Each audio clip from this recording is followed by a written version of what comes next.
Our next award is pretty special to the many families at NCCF's Ward 5 location, the Sterling Short-Term Family Housing Program.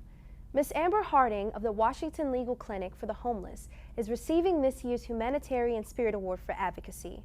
Ms. Harding's professional and personal commitment to prevent and end homelessness in D.C.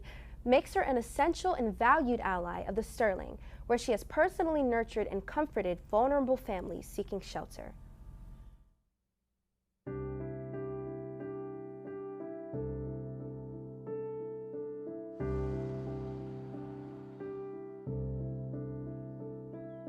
Ward 5 is a little microcosm of the entire city.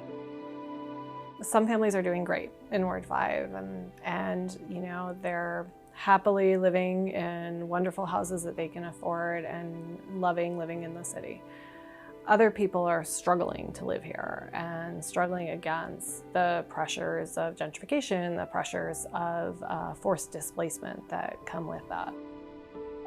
My name is Amber Harding, and I'm an attorney at the Washington Legal Clinic for the Homeless. And I live in Ward 5.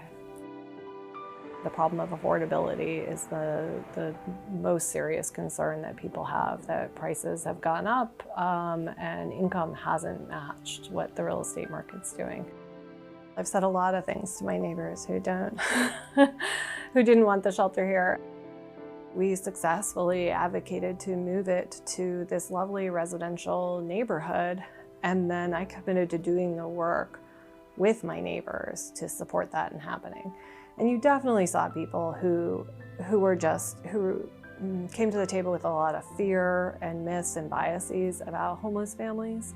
What's been really gratifying about this is all the neighbors who came to it with open hearts and open minds and with a commitment to welcome families the way they would want to be welcomed to the neighborhood.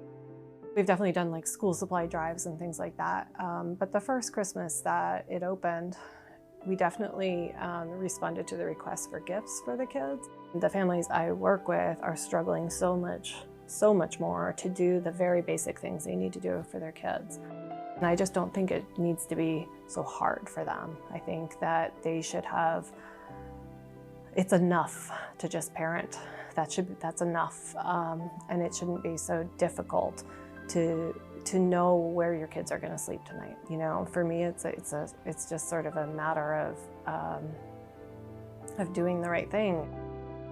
Ending homelessness is really it's not a moonshot. It really isn't. I mean, it's just, we have to be committed to do it, and we have to take the necessary steps to make that happen.